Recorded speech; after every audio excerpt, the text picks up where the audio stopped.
you po. Thank you for having us po. Okay, diretsahan na to.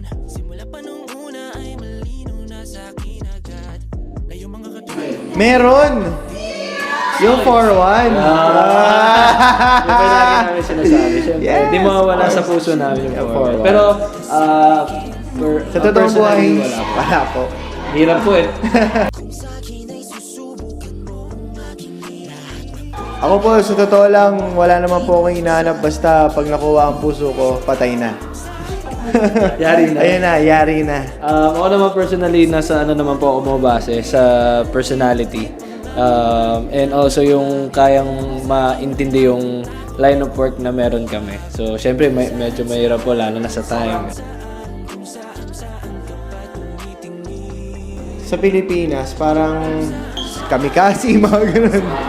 Oo, kasi sila yung mga nagbigay sa'yo, pati yung parokya ni Edgar. Yan. Internationally naman, syempre, yung NSYNC, Backstreet Boys. Yung daddy ko sa maneuvers, lagi nilang sinasayaw yun. For example, yan, yung mga Eraserheads po, kung banda lang po kung in terms of pop naman po na style, yan sila Sir Gary, ganun na style. Given naman po yun. Given naman po, parang ano po since sila naman din po yung nauna, parang yung formula din po na sa kanila po nagaya. So, hindi rin naman po may iwasan. Siyempre, ano naman po sila po yung nang-pave ng way para din sa mga ibang P-pop groups and para din po sa amin. So, parang marapat din naman po na isa po sila sa mga standard na talaga na gayahin. Sa international po, ayun, same lang po. Parang nasa K-pop naman din po. BTS, yun po, BTS, like 17, and also kahit sa western po yan, Backstreet Boys, NSYNC. So yun po yung like pinapig ko. Ang ganda po ng katanungan nyo kasi kahit ako po hindi ko po alam. Kasi mga Koreans po. Opo, sabi nila, Alpha, looks nice on you. Alpha, yeah, Alpha, you. Alpha. Ganun lang, sir. Okay, hindi. Kami naman po, wala akong magawa.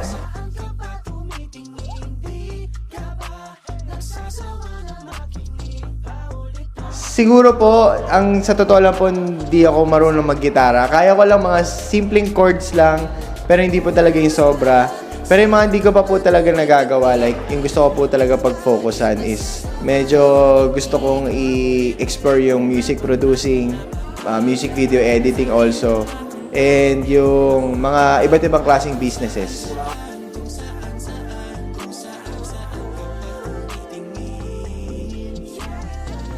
Well, of course, pinaka natutunan ko kay Daddy yung hard work talaga.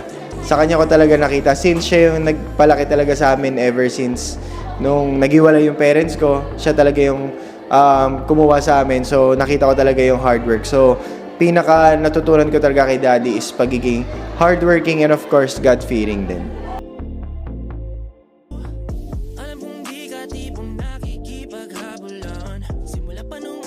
Yung Max po kasi, actually before po maging pangalan ko po yung Max, madami po ako sinuggest. Like yan po, yung real name ko, Carlo, Kaloy, dapat nga po yung magiging dapat na pangalan ko, Savior, pero hindi po nangyayari. So, parang may pangalan po ako sa isang mobile games po. Mobile game, pangalan po nun, Call of Duty. Tapos, ang pangalan ko po dun is Maximum Gravity. Tapos, so nag-iisip na po kami, nag-brainstorm na kami. Then, nung chinek ko po yun, parang sinuggest ko na, why not pa po? Ang sabi ko pa nga po na una, Gravity. Sabi niya, no, that's not good, ganyan. So, nung sinuggest ko na yung Max po, ganyan. Sabi niya, very good, Max, yes, yun, ganyan. So, yun po, doon ko po nakuha yung name ko na Max.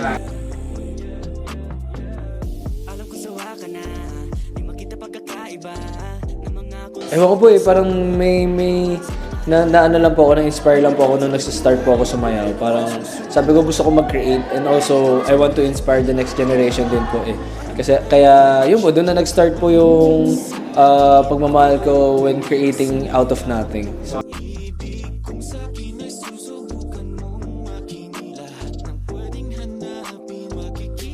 ito po, naging first one na po. May mga members naman po na like hindi po tumuloy kasi nga po priorities and also Na-cut off din. Na-cut off din. So, thankful pa rin po kami na nakasama namin sila. And also, from time to time po, nagkikita-kita pa rin naman po kami. Yan. So, ito na po yun. BJ Post 2, first one.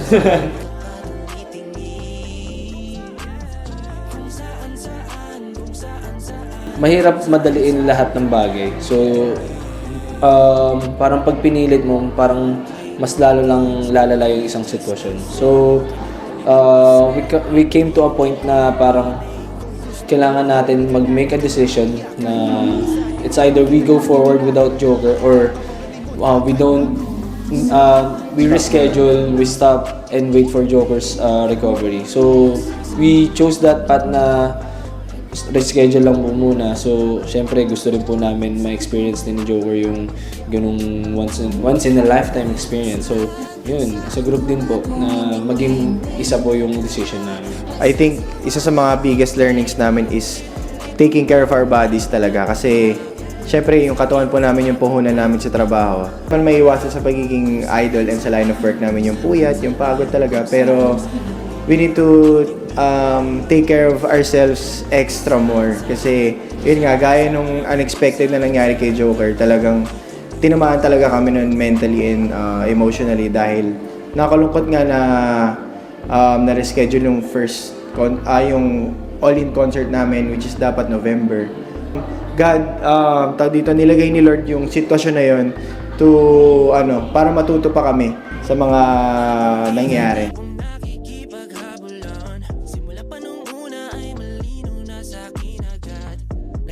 Morena. Mistisa. Mahaba. Mahaba. Maliit. Maliit. Straight. Straight. Dancing. Pwede mong both? dancing. Okay. Oh. Pwede ba vote? Kasi nakasama na namin sa mga Okay. Vote na lang, vote. Vote, Ano, vote. ikaw, ako SB19, ikaw. The one. So, Oo, lang hirap naman po. Philippines! Philippines. Red. Green! Yeah! Kuya Don! Sir Don! Miss nilalab ka namin. Pero Sir Don talaga. Sir Don, marami na po kaming core memory kay Sir Don. Isang araw pa lang po yun. Isang araw pa lang. Sige, ito. Siyempre, first one. Uy, lights off. Off.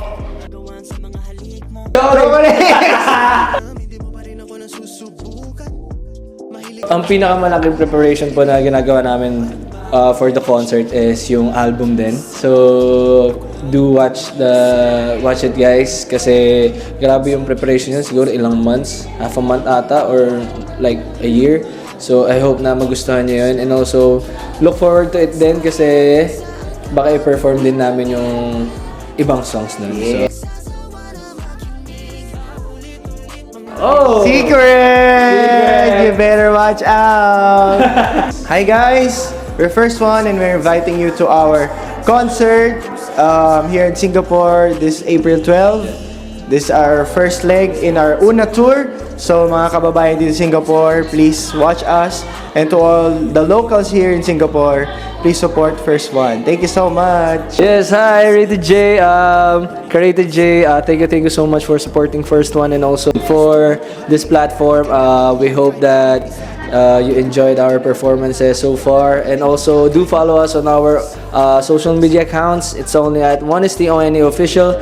So, yeah, you can find the details there. Our Una tour. And also, magkakaroon din po kami ng event this upcoming March 22 sa Davao. So, please do watch us. Yes, see you there. Thank you po. Salamat po.